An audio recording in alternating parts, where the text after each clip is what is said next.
Hola amigos, bienvenidos a nuestra serie Una autoridad política mundial. Estamos estudiando Apocalipsis capítulo 17, el gran símbolo de la ramera montando la bestia. Y miramos en los capítulos anteriores aspectos históricos, como también aspectos bíblicos, especialmente del capítulo 5, el pseudo-mesianismo revelado, basado en Apocalipsis, de poderes infernales, terrenos, contra los poderes del cielo. Y en esta ocasión miraremos el siguiente capítulo, Babilonia la Grande, supremacía y caída. Hagamos un repaso de lo que ya miramos hasta esta parte. Aquí tenemos la Santa Trinidad, el Padre, el Hijo, el Espíritu Santo, llevando adelante cada uno su parte en la obra de salvación, parodiada por la Trinidad satánica. Esto es el antipadre, el anticristo, el antiespíritu santo, más conocido como el dragón, la bestia marítima y la bestia terrestre, que luego será llamada falso profeta. Estos poderes envían a sus respectivos representantes o embajadores a la tierra para llevar adelante una misión sumamente importante en ambos lados. En el caso de la Trinidad, revelada en capítulo 14, versículos 6 al 12, aparece la misión de los tres ángeles y su mensaje. Solemne, por cierto, pues allí se muestra que Dios inicia ya su hora de juicio e invita a todos a que adoren al Creador. Él reclama este planeta como su posesión al haberlo creado. Pero asimismo también denuncia de una manera solemne, sin mezcla de misericordia, a todos aquellos que permiten que se les ponga la marca de la bestia, el número 666, en la frente o en la mano. Y no obstante da un mensaje de esperanza cuando habla de aquellos que se resisten. Aquí está el aguante de los santos, los que guardan los mandamientos de Dios. Por otro lado, la Trinidad satánica también envía a sus embajadores. En el capítulo 16 de Apocalipsis, versículos 13 y 14, aparecen de la boca de cada uno de estos tres poderes que salen tres espíritus inmundos a manera de ranas, que hacen señales mentirosas y van a los reyes de la tierra para engañarlos y llevarlos a aquel día tan grande de la batalla del Dios Todopoderoso llamada el Armagedón. Por lo tanto, una misión tan importante de ambos lados, mientras que Dios quiere salvar a todos los que pueda de este planeta, Satanás busca engañarlos a todos los que pueda y se va a llevar a cabo una lucha frontal entre ambos grupos y sobre todo que se nos invita a que no solamente discernamos el tema, que lo comprendamos, sino que también decidamos de qué parte vamos a estar. A continuación, vamos a mirar los principales versículos de Apocalipsis 17. Ya miramos al comienzo de la serie aquellos relativos a la aparición de la ramera, pero prestemos atención a algunos detalles que miramos a continuación. Apocalipsis 15:7 menciona que uno de los cuatro seres vivientes, acordémonos que son cuatro, que tienen diferentes formas, una de ellas como el león, puede haber sido león u otro animal, pero son seres vivientes que están delante de Dios, dio a los 7 ángeles 7 copas de oro llenas de la ira de Dios que vive por los siglos de los siglos. Las famosas 7 plagas, en las cuales cuando se derrama ya no cabe la misericordia, no hay perdón de parte de Dios. Y uno de esos ángeles que reciben estas copas de plagas, toma parte al apóstol Juan, autor de Apocalipsis, y sucede lo siguiente. Vino entonces uno de los 7 ángeles que tenían las 7 copas y habló conmigo diciéndome, ven acá y te mostraré la sentencia contra la gran ramera, la que está sentada sobre muchas aguas. Notemos el detalle aquí, es que no hay retorno al castigo, la sentencia que hay contra la ramera, a pesar de que los hechos modernos dicen lo contrario. El hecho de que se esté moviendo el principal poder representante de esta supuesta época de paz, como es el ecumenismo, la unidad del amor, significa, a la vista de la Biblia, de Apocalipsis, que no hay solución, no hay retorno, a pesar de que la gente crea lo contrario. Acordémonos que no hace mucho se mostró un video de parte del poder papal donde se invita a diferentes referentes de las religiones mundiales. Si nos acordamos, aparece la dama budista con un fetiche, un ídolo, allí en sus manos. Lo propio también un islámico, un judío, un evangélico, en fin, y con el Papa católico, pues reunirse todos los representantes de las religiones. Y el argumento común era el amor, por lo cual se puede crear una sociedad basada en el amor, aunque haya diferencias de pensamientos y doctrinas. En verdad, parece quimérico, iluso, porque la palabra de Dios más bien enseña lo contrario. En San Juan capítulo 17, versículo 17, Jesús en su oración dirigida a Dios dice, y los discípulos oyen, santifícalos en tu verdad, tu palabra es verdad. Y luego entonces va a decir, para que todos sean uno. Entonces, es la verdad la plataforma de unidad que debiera haber entre los hombres y mujeres. Y al decir plataforma de verdad es la plataforma de la Biblia, donde Dios revela su voluntad, su enseñanza, lo que a Él le gusta, lo que le desagrada, y no lo que al hombre le parece, su opinión. Y por lo tanto, cuando construimos una sociedad basada supuestamente en el amor, pero que está en desacuerdo con la enseñanza bíblica. Y un ejemplo es que si Dios, a Él le molesta que el hombre se degrade postrándose ante una estatua. Este es el segundo mandamiento del Decálogo. No te postrarás ante imágenes. ¿Cómo podemos llevar adelante una sociedad ecuménica donde la dama budista, que uno respeta como ser humano, no se trata del punto de diferencia o discriminación de personas, sino de la práctica? Y esta dama pues presenta su ídolo, su fetiche del Buda, para que podamos estar unidos cuando Dios desaprueba esta conducta. Y así podríamos hablar de varios ejemplos. Esto significa entonces que a pesar de todo buen esfuerzo para una unidad ecuménica, el texto que estamos leyendo nos dice que hay una sentencia que no tiene retorno, hay un castigo. Y en consecuencia es muy importante que los hombres entiendan el planteo bíblico y tomen decisiones. En otras palabras, puedan dar un paso hacia atrás en el planteo que cada vez va creciendo más de un movimiento ecuménico universal donde van a entrar todos, religiosos y aún políticos, de otras religiones, buscando esta unidad. La palabra de Dios es clara al respecto. Miremos más todavía. Aquí tenemos a esta ramera, el texto dice, con la cual han fornicado los reyes de la tierra y los moradores de la tierra se han embriagado con el vino de su fornicación. Aquí se nos presenta este poder religioso. Recordemos que la ramera representa la antigua esposa de Cristo que perdió a su marido, se separó del marido para buscar nuevos maridos, ya que no tiene el poder de Cristo. Miremos aquí la imagen que tenemos atrás. Esta iglesia de Roma preciosa, cuando Pablo escribe en el año 58 su carta a los romanos. No obstante, con el paso del tiempo se deteriora y se convierte en lo que hoy conocemos como es el sistema papal y su iglesia católica. Y no obstante, aquí el texto nos dice que lleva una copa llena de abominaciones, el vino de su fornicación, que hace que beba la gente y se entontezca, pierda su sensibilidad, no pueda discernir. Notemos que una persona alcohólica pierde su capacidad de percibir, está entontecida, embobada. En términos espirituales pasa exactamente lo mismo. Y aquí entonces este vaso lleno de abominaciones, que son las doctrinas que caracterizan a la mujer y que hace beber a la gente, hace que como un alcohólico no pueda discernir o percibir y en consecuencia cae allí en las redes de esta mujer sensual. Bien, es la imagen que tenemos acá. ¿Cuántos se están uniendo a este poder de un lado del mundo, del otro lado, o por necesidades, ya sea pacifistas que cesen las guerras o amenaza de guerras, o toda suerte de violencia, o aún catástrofes, y ver en esta mujer que ella tiene contacto con Dios, que habla con Dios, supuestamente, y que puede traer la paz que muchos anhelamos. Es tremendo el planteo, pero el texto bíblico ya lo anticipaba. Una ramera con la cual se fornica, y la copa allí es poderosa, y vamos a ir mirando más detalles al respecto. El texto sigue más diciendo, y me llevó en el espíritu al desierto, y vi a una mujer sentada sobre una bestia escarlata llena de nombres de blasfemia, que tenía 7 cabezas y 10 cuernos.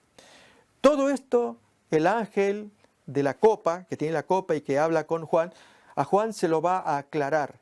De modo que lo que vemos aquí en imágenes, simbólicas por cierto, el propósito es que el creyente pueda mirar en los símbolos la revelación de la voluntad de Dios. Miremos más acá, todavía esta mujer voluptuosa, sensual, estaba vestida de púrpura y escarlata. Notemos la vestimenta que se escoge, los colores también, que caracterizan los principales colores de los dignatarios de la religión popular. Y adornada de oro y de perlas, y tenía en la mano allí lo que le da su fuerza, su vigor. Un cáliz de oro o una copa de oro llena de abominaciones y de la inmundicia de su fornicación. El solo hecho de que algún mortal se arriesgue a acercarse a beber algo de ese vino, corre riesgo de entontecerse, de embobarse, de no discernir, como ocurre con el alcohólico.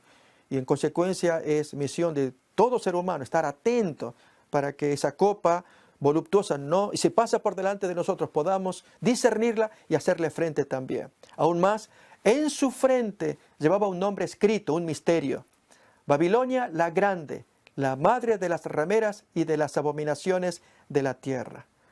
¿Notamos? La palabra de Dios es clara al hablar la advertencia que se da de cuidarse acerca de este poder.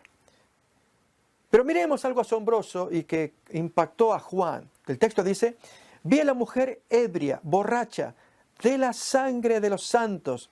Es decir, entonces la copa tiene sangre, además de vino. Y de la sangre de los mártires de Jesús. Y cuando la vi, quedé asombrado con gran asombro. ¿Qué significa pues entonces que la mujer beba con fruición, con gozo, con placer la sangre? Pues ella se gozaba destruyendo a los santos considerados herejes durante la época medieval, cuando eran martirizados, llevados a la hoguera, ejecutados, torturados, para que ellos depusieran su creencia. Acordémonos, por ejemplo, de los valdenses, albigenses, de las persecuciones durante las cruzadas o aún del Santo Oficio de la Inquisición, de lo cual vemos aquí alguna imagen. Tal vez algunos casos famosos, como el de Jerónimo Savonarola, quemado en 1498, que comentamos ya en otro capítulo, cuando él valientemente desafió al Papa Alejandro VI, Rodrigo Borgia. Savonarola, nativo de Florencia, se anima, como Juan Bautista en sus días, cuando censuraba el pecado de Herodes y su mujer Herodías, el adulterio de ambos. Aquí también Savonarola hacía lo propio contra este papa, pero él no pudo soportar esas palabras, a pesar de los desmanes y pecados que caracterizaban ese gobierno, que ordenó entonces llevarlo a la hoguera. Así como este, hay otros casos, pero asombroso es que no solamente se produce del lado católico. El espíritu diabólico también se puede dar en cualquier otro lugar, como ocurre ahora en el lado evangélico. Pensemos en Calvino, cuando cometió el mismo pecado de Rodrigo Borgia. ¿Cuál fue? El de molestarse con un compañero de armas, digamos, de la fe, como fue Miguel Servet. Pero lo quemó porque este hombre enseñaba herejías para Calvino, y tal vez lo sea, como es la oposición a la doctrina de la Trinidad. Al ser unitario, pues Calvino no soportaba esa doctrina. Este hombre, Servet, fue un gran médico, conocido por sus aportes a la ciencia sobre estudios de la sangre, y sin embargo, por sus ideas bíblicas, teológicas, lo mandó quemar también. Notemos que el espíritu de intolerancia se puede dar en cualquier terreno. Satanás entra y sale en los cuerpos de los seres humanos, y es muy delicado, por lo cual necesitamos absolutamente de la gracia y la protección del Señor. Pero aquí entonces que el ángel acude ante el asombro de Juan. El texto nos dice: y el ángel me dijo, ¿por qué te asombras? Yo te diré el misterio de la mujer y de la bestia que la trae, la cual tiene las 7 cabezas y los 10 cuernos. Notemos que el ángel está dispuesto a explicar cada parte de la visión, de la imagen que está contemplando Juan. Curiosamente, de la mujer apenas dará 1 o 2 versículos acerca de la fuerza de esta mujer, porque los detalles van a ir allí nomás en el capítulo, en aspectos que el ángel entiende que son necesarios resaltar. Pero Juan ni nosotros quedaremos en oscuridad acerca de lo que Dios quiere que sepamos. Bien, ¿qué es lo que ocurre? Allí nomás en el capítulo 17, versículos 8 en adelante, el ángel dice: la bestia que has visto era, no es y será, y es también el octavo. Si reparamos en la expresión, aquí otra vez aparece el modelo de parodia, de burla de parte de Satanás, en este caso va a ser la bestia, contra la Trinidad y contra Cristo en particular. Cuando dice, era, no es, será. Esta es la historia de Jesús. Jesús fue en el tiempo, Él existió desde siempre, no es en algún momento cuando estuvo en la tierra y murió en la cruz del Calvario, y luego resucita, y Él es y será.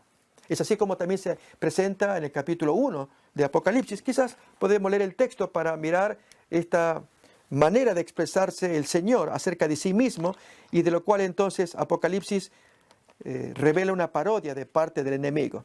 Dice pues entonces Apocalipsis capítulo 1, dice, cuando le vi, versículo 17, caí como muerto a sus pies y él puso su diestra sobre mí diciéndome, no temas, yo soy el primero y el último, el que vive y estuve muerto, mas he aquí que vivo por los siglos de los siglos. Notemos, el que vive, estuve muerto, pero he aquí que vivo para siempre. Bien, este es el reflejo de Satanás, es lo que quiere hacer, imitar a Cristo, imitar a Dios.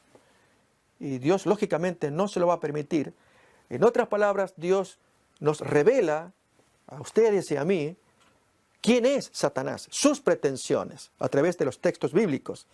Y si él quiere usurpar el lugar de Dios es muy delicado, es ofensivo para el Creador, pero la propuesta que trae Satanás a través de su vicegerente, que es el papado, es importante discernir, porque como ya hemos presentado en los capítulos anteriores, aquí hay una propuesta mesiánica para salvar el planeta. Ya consideramos oportunamente las diversas encíclicas, desde la infalibilidad papal en 1870, Pío IX, con la encíclica de Juan XXIII, 1863, La paz en la tierra, las del 2009 con Benedicto XVI, La caridad en la verdad, y con Laudato Si 2015 con Francisco I. Ya lo hemos estudiado. Hay una propuesta mesiánica, la autoridad política que salve al planeta. La pregunta es, ¿quién puede salvar este planeta sino solamente el Creador? Por eso el mensaje de los tres ángeles, que se tornen al Creador. Pero el texto todavía nos va a decir más. Los moradores de la tierra, aquellos cuyos nombres no están escritos desde la fundación del mundo en el libro de la vida, se asombrarán viendo la bestia que era y no es y será. Esa expresión aparece 2 veces, versículos 8 y 11. Es muy triste pensar que tanta gente que nos rodea, familiares, amigos, gente que uno ama, sin embargo, en algún momento no nos podremos ver más por una diferencia, y es quienes están en el libro de la vida y quienes no lo están. Y el texto acá nos dice que los que no están, los que están aparte, alejados, son aquellos que tributan adoración a este poder enemigo. Y si nos acordamos cuando las visitas papales, cuánta gente aplaude, cuántos celebran toda iniciativa del papado. Uno puede decir quién somos nosotros para juzgar. Lógicamente, somos humanos. Uno espera estar anotado en el libro de la vida, pero el texto es claro y es bueno saberlo, que se adora a esta bestia todos aquellos que no están con el Señor y en consecuencia no están en el libro de la vida. Leemos ahí en este versículo. Tenemos más todavía, miramos acá a continuación. Esto para la mente que tenga sabiduría. Ya lo dice el texto bíblico de Santiago capítulo 1, versículos 5 y 6, acerca de la sabiduría. Apocalipsis no es un libro, digamos, complicado, que uno entra y no sabe cómo salir, como un laberinto. Al contrario, la palabra significa revelación. Es decir, Dios le quita lo que está velado. Ese es el significado de Apocalipsis, palabra griega. Lo que está velado ahora está revelado. Pero hace falta sabiduría. Y Dios la da. Pero miremos en qué condiciones. Santiago capítulo 1, versículos 5 y 6. Si alguno de vosotros tiene falta de sabiduría, pídala a Dios, el cual da a todos abundantemente y sin reproche, y le será dada. Pero pida con fe, no dudando nada, porque el que dude es semejante a la onda del mar, que es arrastrada por el viento y echada de una parte a otra. Versículo 7.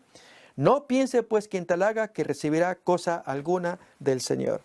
Dios no puede apoyar a aquella persona que no tiene fe o que no busca sabiduría, o que duda acerca de la sabiduría que Dios le puede dar, o de la sabiduría que Dios da a otros y que es nuestro privilegio escuchar.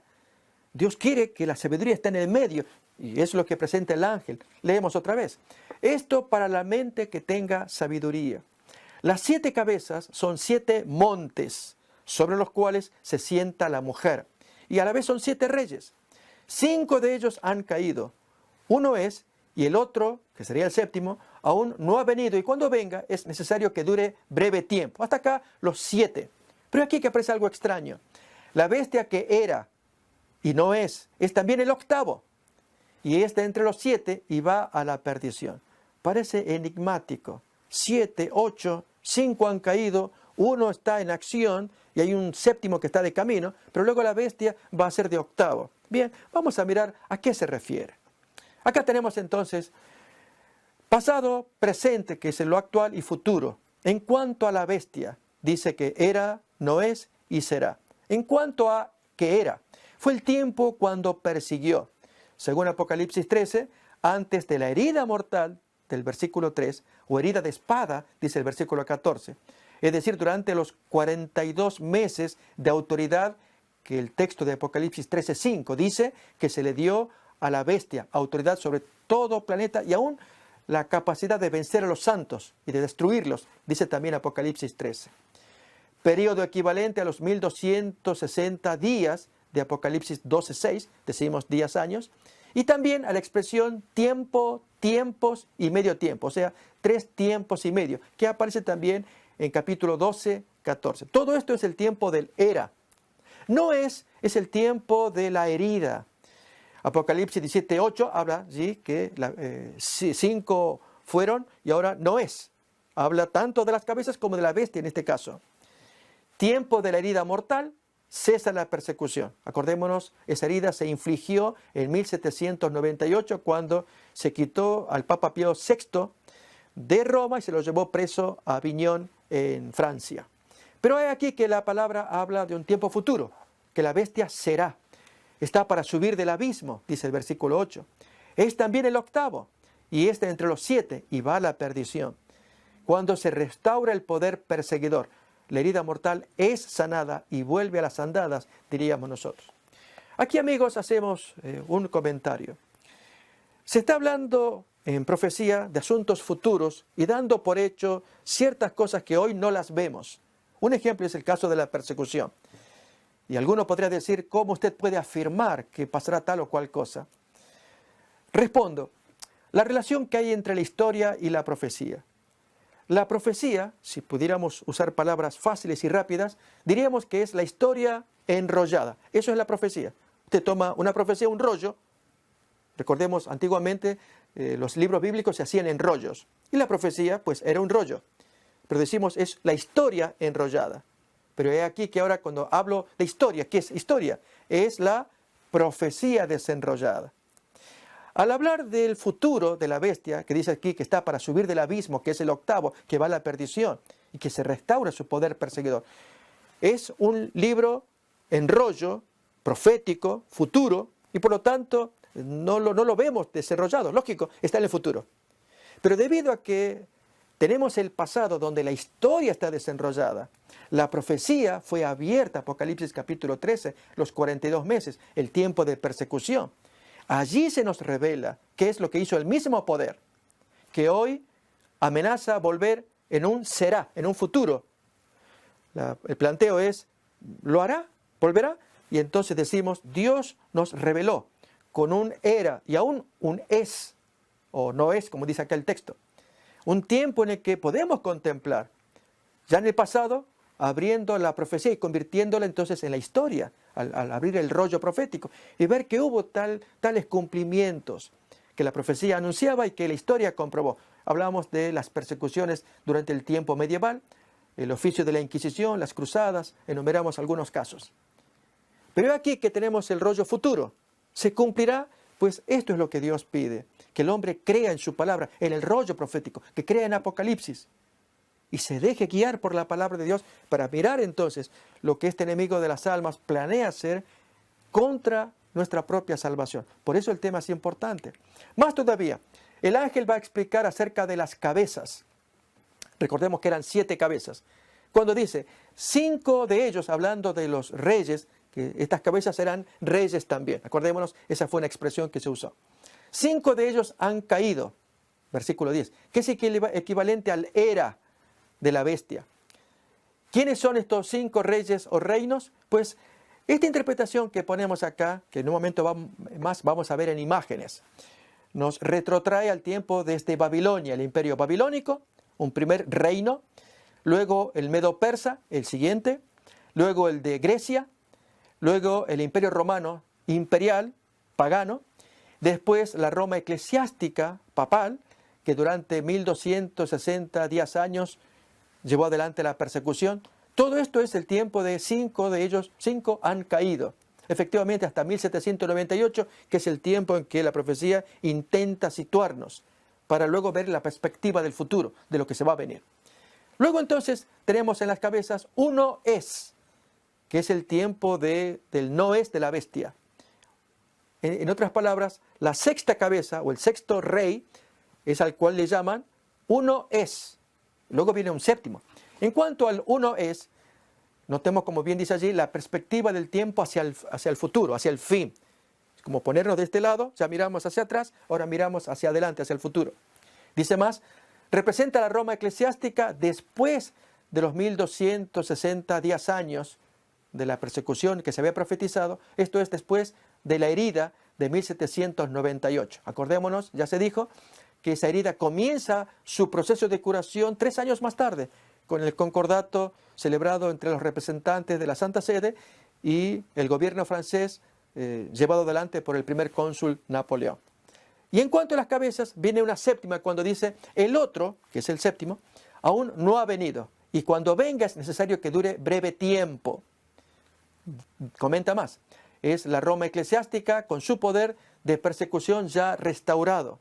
Pero a la vez también es el octavo, esto es la bestia, estamos hablando de 7 cabezas, y cuando aparece el octavo es la misma bestia, y es de entre los 7. Entonces, uno de los 7 es la bestia, y allí entonces es sumamente interesante discernir de qué se está hablando.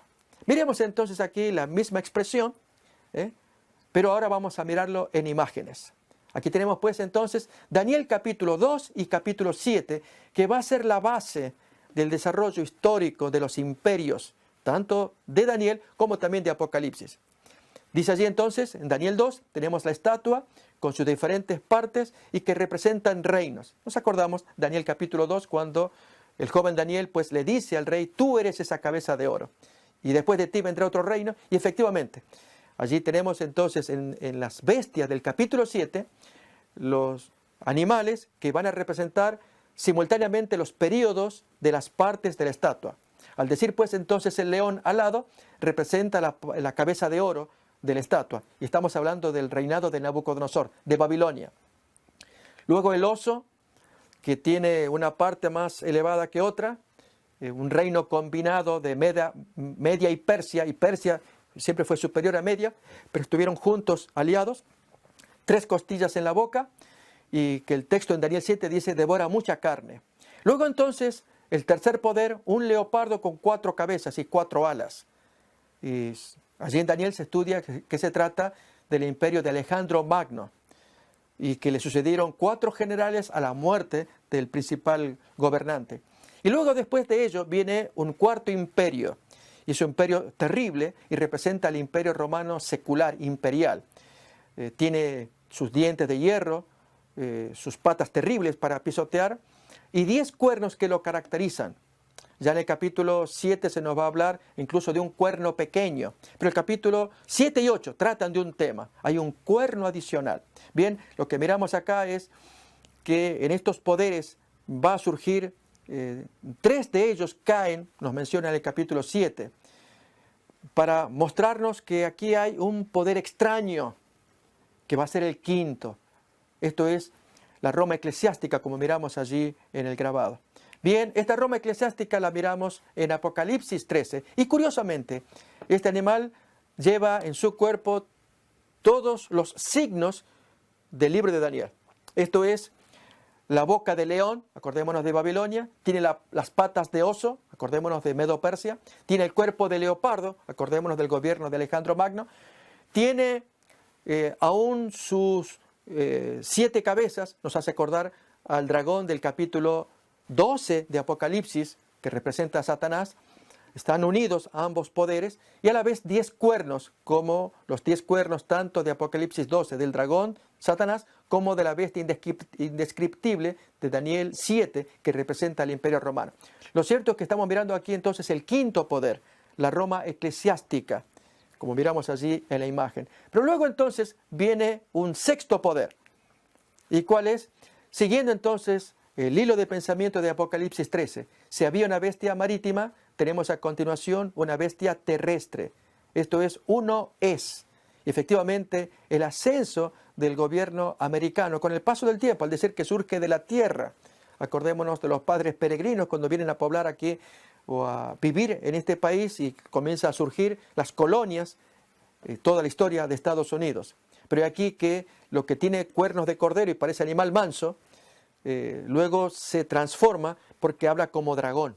Es un tema sumamente interesante que se estudiará en otra ocasión más detalles acerca de esta bestia. Esta es la sexta.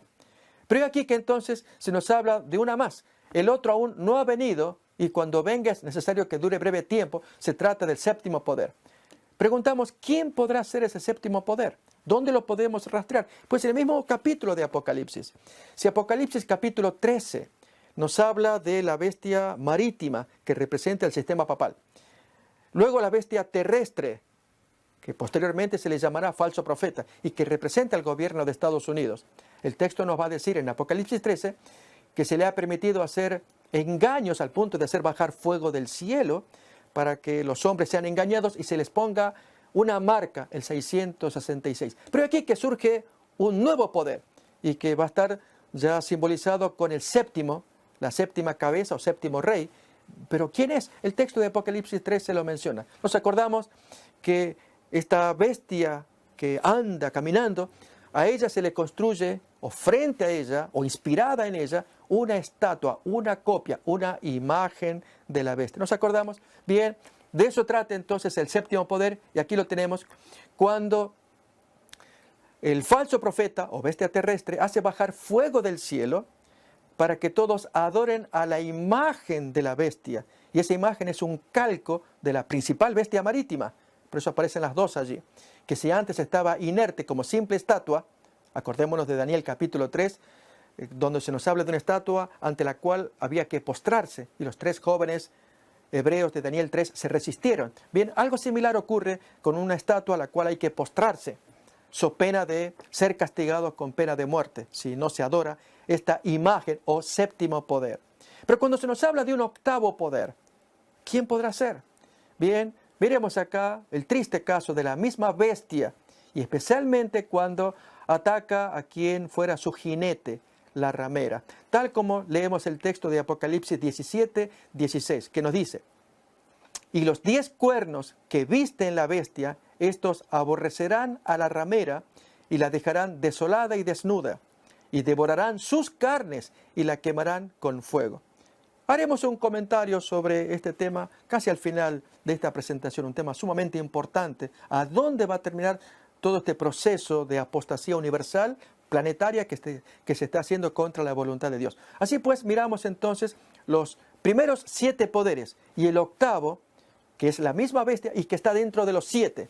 ¿Quién podrá ser? Pues la Roma eclesiástica, al decir que está dentro de los 7. Sería el quinto poder.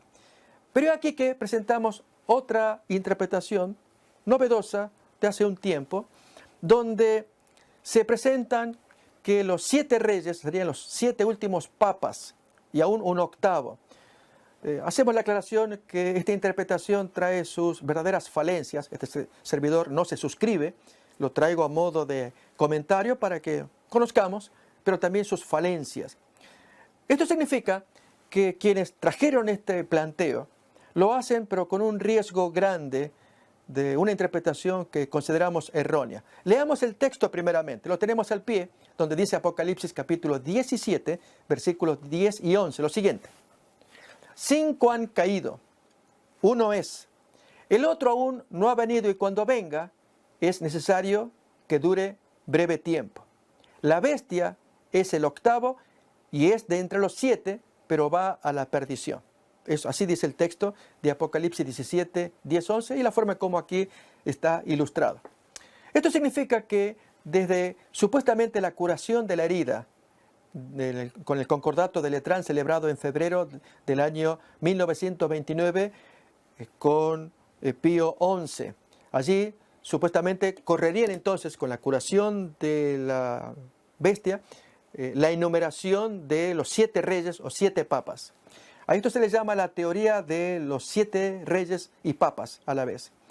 El punto es, recordemos que si la curación se produce en 1929, ya dijimos que hubo un inicio 3 años después de la herida mortal de 1798, cuando en 1801 se celebra el primer concordato entre la Santa Sede y Francia, y comienza el proceso de curación. Lógicamente, lo del concordato de Letrán es sumamente importante, interesante a la vez para la historia, pero miremos el detalle de esta teoría. La teoría de los 7 reyes papas. La base argumentativa que se trae es que, así como las 4 cabezas que surgen del leopardo alado de Daniel 7, esto es el imperio griego, representan los 4 reyes que se levantan a la caída del primer rey, Alejandro Magno, y estos 4 generales que le suceden, o 4 cabezas, son Casandro, Lisímaco, Seleuco y Ptolomeo, según Daniel 7, versículo 6, capítulo 8, versículo 22. Así ocurre también con las 7 cabezas de la bestia roja, o bestia escarlata de Apocalipsis 17. Representarían supuestamente a 7 personas, así como fueron 4 generales, 4 personas, acá también 7 reyes, gobernantes que surgen de ese poder. Ese es un argumento que se presenta. ¿A partir de cuándo? Luego que la bestia está para subir del abismo e ir a perdición, nos dice el texto. Se interpreta que luego del tiempo del la bestia sube del abismo en su proceso de curación en 1929, fecha de la llamada sanación de la herida con el concordato de Letrán, por el cual el papado recupera la independencia de los estados pontificios anexados a Italia desde 1870. ¿Hasta cuándo? Hasta que va a perdición en ocasión de la segunda venida de Cristo. Hasta acá estamos leyendo los argumentos de esta teoría que se tornan interesantes, podemos decir así. Aún más, la cabeza herida y sanada, basados en Apocalipsis 13:3, que dice: vi una de sus cabezas como herida de muerte, pero su herida mortal fue sanada, y se maravilló toda la tierra en pos de la bestia. Los intérpretes de esta teoría de los 7 reyes papas consideran que el terrible suceso sufrido por el Papa Juan Pablo II, herido de bala por Mehmet Ali Aka en mayo 13 de 1981, si nos acordamos, y alabado por millones cuando recuperado el Papa perdonó a su agresor. Allí cumple con la profecía de la cabeza herida y sanada. O sea, estamos hablando de la 6ª cabeza. En verdad, estaremos frente a 2 sanaciones, la de 1929 y la de 1981. ¿Sí? Si podemos ver ese planteo de estas 2 curaciones. Todavía más, Juan Pablo II y el 666 interpretan además que su nombre latino cumple, y entonces sí decimos erróneamente, con el número de la bestia 666, cuando estos intérpretes aseguran que se dice en latín Johannes Paulus. Acordémonos que la U es V chica, y vale 5. Lo que está en rojo pues son los números romanos, sumados los cuales daría 666. Johannes Paulus II, que es 666, cuando lo correcto es secundus. Esto aparece allí en una página del Vaticano donde dan los nombres de los papas en su formato latino. Y entonces, en cuanto a Juan Pablo II, da precisamente ese nombre, Johannes Paulus Secundus. Y entonces, en consecuencia, la U de Secundus, o V, da 5 más, 671, por lo cual entonces la teoría se cae. Y esta gente suponía que sería el 8º papa después de la renuncia del 7º Benedicto XVI en febrero del año 2013, si nos acordamos. Ello se consumaría, decía esta gente, a través de la posterior resurrección de Juan Pablo II para tomar la sede de Pedro, o la manifestación de su demonio. Incluso hay videos al respecto que muestran allí en internet de que Juan Pablo II resucitaría, pero al entrar entonces Francisco I, esa teoría cayó. Notemos que se está especulando demasiado, pero aquí hay una verdadera base errónea, porque el nombre de Juan Pablo II no da 666.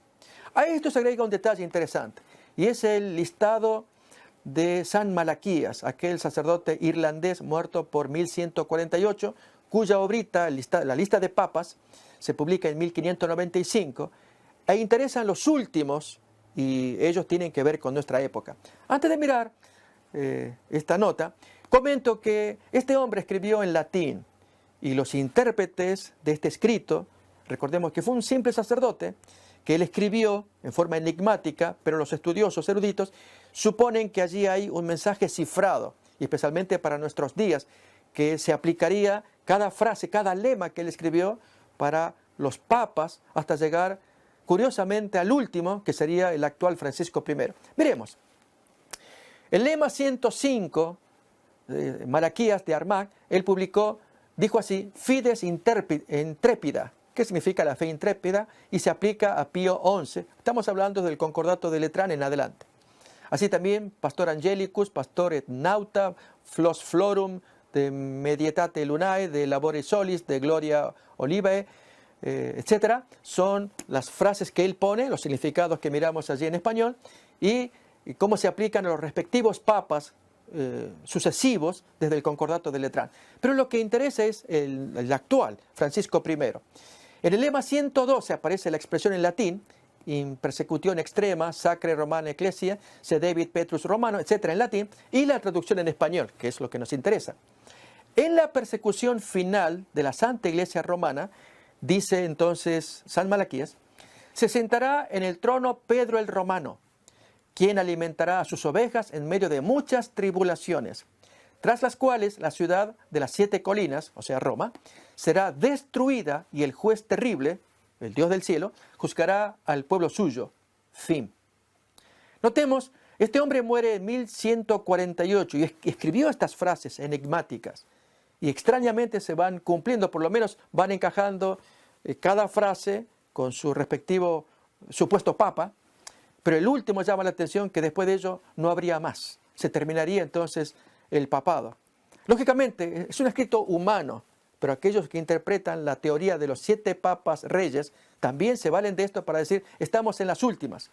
Pero recordemos, amigos, que si Francisco I, él fallece, nadie desea la muerte de nadie, pero si a él le toca fallecer y sobreviene otro nuevo papa, estas teorías pues caen por su peso. Tanto la de San Malaquías de Armagh como la teoría de los 7 papas reyes. Y creemos que no es apropiado enseñar estas cosas valiéndose de suposiciones, sino por la segura palabra de Dios y bien interpretada también. A esto se suma que hay algunos detalles que son importantes, como este. El principio apotelesmático, esto es, los múltiples cumplimientos que algunos autores sacaron, para decir que en el caso de los 7 montes o 7 reyes, que se aplica históricamente, que es lo que hemos comentado con imágenes desde Babilonia, Medo-Persia, Grecia, Roma, etc., también tiene otro cumplimiento con supuestos papas desde el Concordato de Letrán. Múltiple cumplimiento. Bien, esa es la interpretación que se trae, pero aquí hay algunos problemas. Y uno de ellos es este que está acá. Es la presión de tiempo. La frase, es necesario que dure breve tiempo, hablando del séptimo, conlleva el argumento de tiempo, o como este servidor llama, presión de tiempo, similar al de los llamados tiempos literales de Daniel 12, que allí se habla de 1260 días o 3 tiempos y medios, 1290, 1335 días, y quienes buscan aplicar en forma literal para estos días que estamos viviendo, creando una presión. Esto es, al cumplirse los tiempos, Cristo vendría. Y hay una prohibición acerca de poner tiempos antes de la segunda venida. Ya vamos a mirar. Miremos acá más todavía, cuando dice que hay una velada fecha para la segunda venida de Cristo, según subsista el 7º u 8º papa gobernante. Recordemos el caso de Matusalén, cuyo nombre significa el hombre que se envía o el hombre del dardo. Su muerte, con sus 969 años, en el mismo año del diluvio, y la raíz de la palabra hebrea para muerto, que está presente en su nombre, Matusalén, implica una palabra que significa muerte también. Entonces hicieron suponer que su nombre entrañaba algún enigma. Es el caso, por ejemplo, del diccionario exhaustivo de nombres bíblicos, como miramos allí los autores. Ellos proponen para Matusalén el siguiente significado: su muerte traerá juicio, o cuando muera sucederá. ¿Qué significa? Que Matusalén era una profecía viviente. Como que Enoc, el papá, pues al nacer su hijo, al ponerle el nombre, supuestamente inspirado por Dios, le puso que cuando suceda o cuando muera va a ocurrir. Efectivamente, Matusalén murió y días después sobrevino el juicio del diluvio. ¿Sí? Esa es la interpretación que se hace con respecto al nombre Matusalén. En este caso pasa algo similar con el 7º u 8º papa. y es que estando el séptimo con el octavo, que es Francisco I, supuestamente sucederá la segunda venida. La pregunta es, ¿y si Francisco I fallece y le sucede un nuevo papa? Se terminó la teoría. Y la fe nuestra no se puede basar en especulaciones, sino en la segura palabra de Dios. Y esta interpretación adolece de grave defecto, y este es uno. Dijimos la presión de tiempo, y sobre todo porque hay una restricción angélica, un juramento solemne de parte del cielo de no poner tiempos antes de la segunda venida. Miremos. La teoría de los 7 reyes papas viola el solemne juramento de tiempo de Apocalipsis capítulo 10, versículos 5 al 7, que leo a continuación. Luego entonces leeremos un comentario del espíritu de la profecía. Elena White va a dar un comentario, pero antes leo el juramento, que dice así. Y el ángel que vi en pie sobre el mar y sobre la tierra levantó su mano al cielo y juró por el que vive por los siglos de los siglos, que creó el cielo y las cosas que están en él, y la tierra y las cosas que están en ella, y el mar y las cosas que están en él, que el tiempo no sería más, sino que en los días de la voz del séptimo ángel, cuando él comienza a tocar la trompeta, el misterio de Dios se consumará, como él anunció a sus siervos los profetas. Así el texto pues está indicando que no habría más tiempo. ¿Pero qué tipo de tiempo? ¿Tiempo histórico? ¿Tiempo cronológico?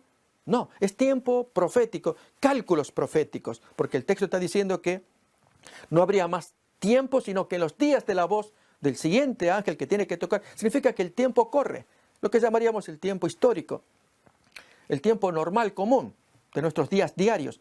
Pero lo que es tiempos proféticos o cálculos proféticos, eso ya está prohibido. Dios no quiere que esto ocurra. Notemos que este tema del juramento solemne se lo entiende más a la luz del otro juramento solemne, similar a este, de Daniel capítulo 12. Y curiosamente, ambos juramentos solemnes tienen sus mismos elementos, pero invertidos. En Daniel 12 hay un juramento solemne, allí el versículo 7, de un ángel que jura por el que vive por los siglos de los siglos, y ahí menciona 2 elementos. Él cierra uno y abre el otro, mientras que Apocalipsis 10 hace exactamente lo mismo, pero lo invierte. Abre uno y cierra el otro. A ver, ¿de qué trata entonces? Acá tenemos en Daniel 12, cuando dice en forma solemne que será por tiempos y la mitad de un tiempo. Se abre el tiempo por 3 tiempos y medio, pero se cierra el símbolo. Cuando se le dice a Daniel, anda Daniel, cierra las palabras, séllalas hasta el tiempo del fin. ¿Notamos? 2 elementos. Se abre el tiempo, se cierra el símbolo. Será por 3 tiempos y medios, pero Daniel, tú vete porque las cosas están selladas. Pero aquí que en Apocalipsis 10 se da el juramento, segundo y único juramento en la Biblia, ambos son similares, juramentos solemnes por el que se jura en el nombre de aquel que está en el cielo, pero se invierten los términos. Aquí dice se cierra el tiempo y se abre el símbolo, que el tiempo no sería más, pero ahora sí entonces se abre el símbolo, y esto es la invitación para que miremos Apocalipsis como un libro accesible, lleno de símbolos, con una condición: no pongan tiempo. No enseñen a la gente como ocurrió, si nos acordamos, en el año 2011, tanto en el mundo hispano como en el americano.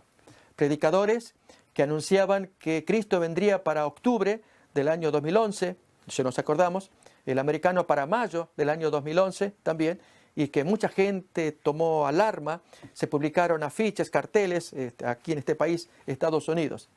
Y finalmente pasó el año sin pena ni gloria, decimos. Y mucha gente quedó chasqueada, lastimada, porque depositaron fe y dinero para apoyar estos movimientos, olvidando que había un juramento solemne, que aquí en Daniel decía, sí se abre tiempo, será por 3 tiempos y medios, pero cierra el símbolo, Daniel. Guarda las cosas, sella las palabras. Y aquí al revés, aquí se cierra el tiempo, tiempo simbólico, ¿ya entendemos? Tiempo profético, y se abre el símbolo. Bien, esto es lo que está pasando con la teoría de los 7 reyes papas. Se abre un tiempo profético en la persona del Papa viviente, séptimo u octavo. Allí Cristo viene, como Matusalén. Está alguien vivo y en algún momento viene la venida. La reflexión es, ya estamos en el octavo, supuestamente. ¿Y si él fallece? ¿Cómo podemos predicar estas cosas? No es justo. Miremos el comentario que hace el espíritu de la profecía, Elena White, cuando comenta. Este tiempo, el que el ángel declara con un solemne juramento, de Apocalipsis 10, no es el fin de la historia del mundo, ni del tiempo de gracia, o tiempo cronológico o histórico, sino del tiempo profético que precederá al advenimiento de nuestro Señor. Es decir, la gente no tendrá otro mensaje acerca de un tiempo o cálculo definido. Después de este lapso que ahora abarca, según Apocalipsis 10, lo que sucede con la ingestión del librito dulce, acordémonos que allí en Apocalipsis 10 se le dice a Juan, toma el librito del ángel, cómelo, te será dulce en la boca y amargo en el vientre. Después de esa experiencia, no puede haber ningún cómputo definido de tiempo profético. El cálculo más prolongado, el que más se llega, es el de Daniel capítulo 8, 14, que habla de las 2300 tardes y mañanas, y luego el santuario será purificado, y ese cálculo llega hasta 1844. Notamos, hay un juramento solemne, y es lo que Dios quiere que se preste atención. No se excite a la gente hablando de alguna profecía viviente tipo Matusalén, que allí se produce, cuando muera se producirá. No hay tal cosa aquí en esta teoría, reitero, porque la interpretación más común es que son reinos, no reyes, sino poderes que se movieron en el tiempo. Y ya que la bestia marítima carga su boca de león, sus patas de oso, su cuerpo de leopardo, y todas las características de las bestias de Daniel 7 desde Babilonia, decimos entonces que desde Babilonia en adelante aparecen los reinos, y ya miramos, los 7, dijimos, Babilonia, Medo-Persia, Grecia, la Roma imperial, y quinto, la Roma eclesiástica. Luego el sexto, tenemos sexto y séptimo en Apocalipsis 13. ¿Nos acordamos? La bestia terrestre y luego la imagen de la bestia. Y el octavo es el mismo poder, la bestia, y especialmente la Roma eclesiástica, que es el octavo, y va a llevar el ataque hasta el final. Miremos todavía más. Este es el detalle geográfico que se nos da acerca de las 7 colinas de Roma, y un detalle interesante al respecto. Notemos que el Vaticano está hacia el lado occidental del río Tíber, que atraviesa Roma, allí en un círculo, es el lado occidental, al costado entonces el río Tíber. Y al extremo derecho, pues entonces tenemos las 7 colinas enumeradas allí. En la imagen del centro, las colinas, o cerros, o collados, y entonces la altura, como miramos allí, la colina Aventino, de 47 metros, el Capitolino, de tantos metros, Celio, Esquilino, Palatino, Quirinal y Viminal. Vemos otra imagen también, el Vaticano está hacia el lado occidental, un detalle interesante que ahora comentamos, y las 7 colinas de Roma del lado oriental o lado derecho del río Tíber. Y entonces este detalle interesante, y es que la relación entre montaña y colina. La palabra oros, orus, que se lee ahí del griego, que significa montaña, y bunos, bunú, que significa colina, significa lo siguiente. En el caso de monte es gran elevación natural de terreno. Colina o collado es una elevación natural de terreno menor que una montaña. En Lucas 3:5 como en 23:30 aparecen las dos palabras, y una de ellas aparecerá para nuestro interés en Apocalipsis 17, la mujer sentada sobre 7 montes o colinas, 7 oros o bunos, usando la expresión griega. Miremos acá, Lucas 3:5, se bajará todo monte y collado, es decir, oros el primero, bunos el segundo. En 23:30, comenzarán a decir a los montes, a oros, caed sobre nosotros, y a los collados, a los bunos, cubridnos. Pero 17:9 nos dice que la ramera está sentada sobre 7 montes o montañas, oros. La realidad geográfica es que Roma está sentada sobre 7 bunos o colinas, no montañas. ¿Cómo se explica esto? Bien, miremos acá, son detalles para ahondar en el significado de la ramera montando a la bestia y las 7 cabezas o montañas o montes. Los autores clásicos tales como Horacio, Virgilio, Marcial, Cicerón, Propercio, consideraban a Roma la ciudad de las 7 colinas. Pero miremos esta interpretación que se afecta, futurista. En 1929 se dio al papado las actuales 44 hectáreas de la colina del Vaticano, al occidente del río Tíber. Pero la profecía apocalíptica se refiere a las famosas 7 colinas situadas al oriente del Tíber, de cuyo seno surge la comparación con los 7 reyes. Entonces reflexionamos en esto. ¿De dónde surgen los últimos 7 u 8 papas? Del oriente, la antigua Roma, donde la mujer está sentada sobre 7 los montes, o del occidente, donde geográficamente está la ciudad del Vaticano, del lado occidental, del lado izquierdo del río Tíber. Todavía más, otro remache.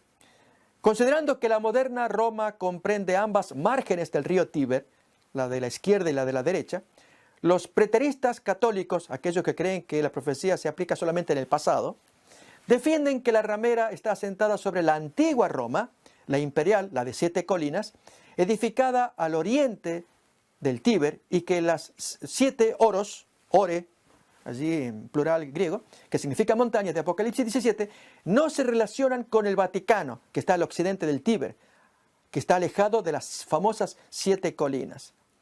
La relación entre monte y colina. Un ejemplo, Monte de Sión, llamado Monte de Sión, pero en realidad se trata de una colina, la colina de Sión, como lo señalan los diccionarios bíblicos, el caso de Vila, Nelson y otros más.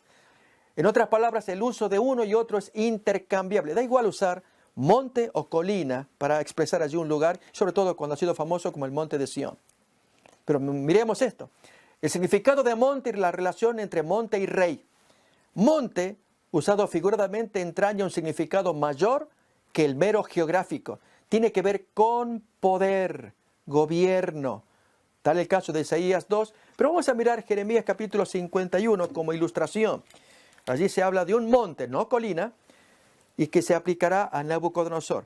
Jeremías capítulo 51, versículos 24 y 25, leemos de esta manera. Acordémonos que estamos mirando los detalles respecto de monte y colina, y si se aplica esto a los 7 papas también. Creemos que no, pero miremos el detalle. 51, 24, 25. Y pagaré a Babilonia y a todos los moradores de Caldea y todo el mal que ellos hicieron en Sión delante de vuestros ojos, dice Jehová. He aquí yo estoy contra ti, oh monte destruidor, dice Jehová, es decir, Babilonia, que destruiste toda la tierra, y extenderé mi mano contra ti y te haré rodar de las peñas y te reduciré a monte quemado. Notemos que aquí se está hablando de un monte o montaña como poder. Y la ramera está sentada sobre 7 montes, que antiguamente se creía que era la ciudad de Roma. Pero al decir montes, y la ciudad de Roma está en colinas, significa entonces que son 7 reinos, 7 poderes, como el de Nabucodonosor. En Daniel 2, versículo 44-45, también se habla de monte como reino. Esta analogía no permite sostener que los 7 montes representan reyes individuales, o sea, los papas, sino primeramente reinos, gobiernos, del cual o de los cuales uno es el papado. Aquí tenemos entonces la ciudad de Roma, el río Tíber, que la atraviesa, y en la margen izquierda occidental entonces la ciudad del Vaticano. En la margen derecha oriental están las 7 colinas de Roma. Pero ahora sí entonces nuestra parte final, y es la autoridad política mundial. Cuando dice los 10 cuernos que has visto son 10 reyes que aún no han recibido reino, pero por una hora recibirán autoridad como reyes juntamente con la bestia. Estos tienen un mismo propósito, entregar su poder y su autoridad a la bestia. Miremos un comentario del espíritu de la profecía.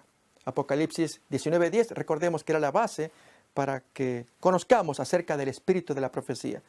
Elena White escribe para 1891 lo siguiente: estos tienen un mismo propósito. Habrá un vínculo universal de unión, una gran armonía, una alianza de las fuerzas de Satanás, y entregarán su poder y su autoridad a la bestia. Así se manifiesta el mismo poder arbitrario y opresivo contra la libertad religiosa que lo hubo en el tiempo medieval.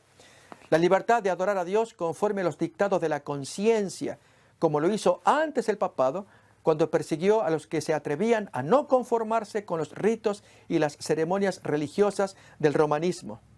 Y esta misma autoridad política mundial es autoridad religiosa mundial, porque el texto nos dice, pelearán contra el Cordero, pero el Cordero los vencerá. Notemos qué imagen triste, el dragón pues destruyendo a sus súbditos, atacándolos. Como miramos allí, cuánta gente que van a descubrir tarde, y especialmente en la última parte de esta presentación, tarde descubrirán el error de no haber escuchado las advertencias oportunas del Señor. Notemos acá entonces de esta autoridad religiosa mundial lo siguiente, sigue Elena White comentando. En la lucha que se librará en los últimos días estarán unidos en oposición al pueblo de Dios todos los poderes corruptos que se han apartado de la lealtad a la ley de Jehová.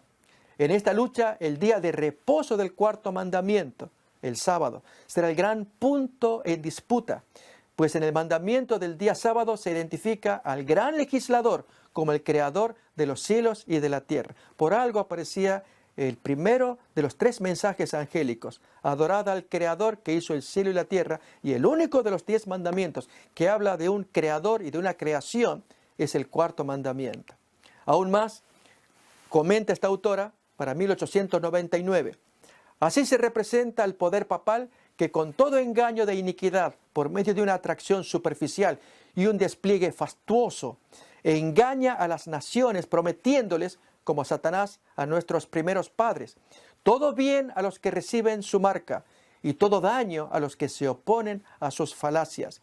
El poder que tiene la más profunda corrupción interior hará el mayor despliegue y se vestirá con las más esmeradas señales de poder, atractiva como la imagen de la mujer y atractivo el poderío para atraer a la gente.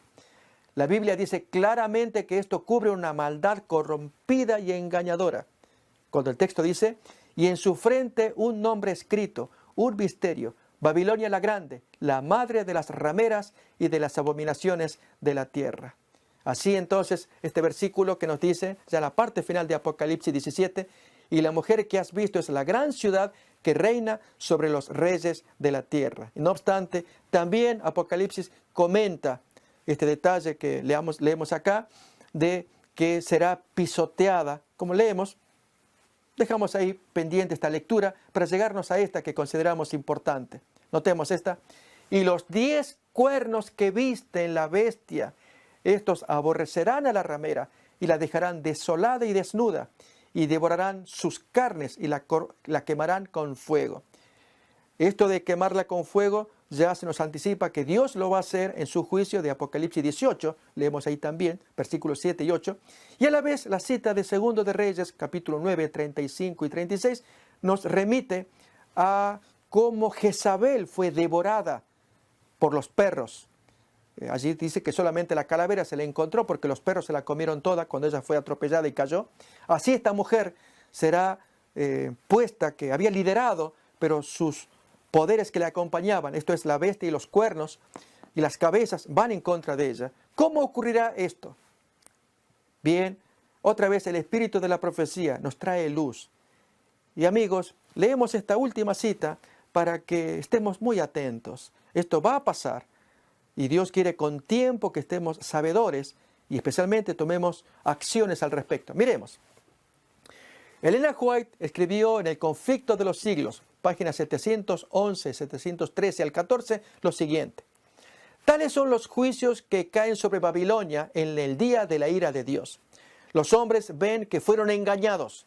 Se acusan unos a otros de haberse arrastrado mutuamente a la destrucción. Este es el tiempo de la caída de las plagas.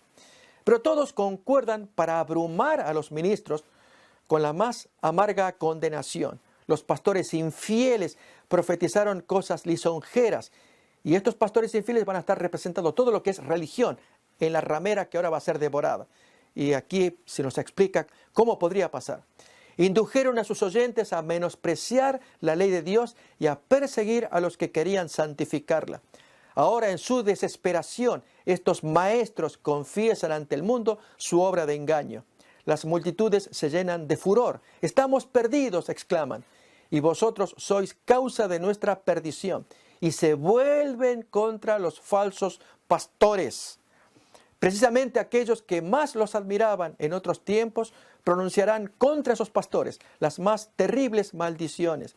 Las manos mismas que los coronaron con laureles se levantarán para aniquilarlos, o como dice la profecía, para devorarles las carnes a toda esta gente religiosa que los había conducido a un abismo, porque en las plagas allí descubren su verdad, están perdidos y aparece el advenimiento del Señor. Pero termina la cita diciendo, las espadas que debían servir para destruir al pueblo de Dios, supuesto culpable de las plagas, se emplean ahora para matar a sus enemigos, que son estos falsos pastores. Por todas partes hay luchas y derramamiento de sangre. Miremos otra vez la imagen acá terrible de a dónde termina esta mujer que fue la reina de la tierra y tomará el poderío universal la bestia con sus 7 cabezas y sus 10 cuernos. Amigos, así estamos llegando al final de esta presentación. Babilonia la Grande, supremacía y caída, 8º capítulo de la serie Una autoridad política mundial. Nos queda un capítulo más y esperamos vernos hasta nuestro siguiente encuentro. Gracias por acompañarnos.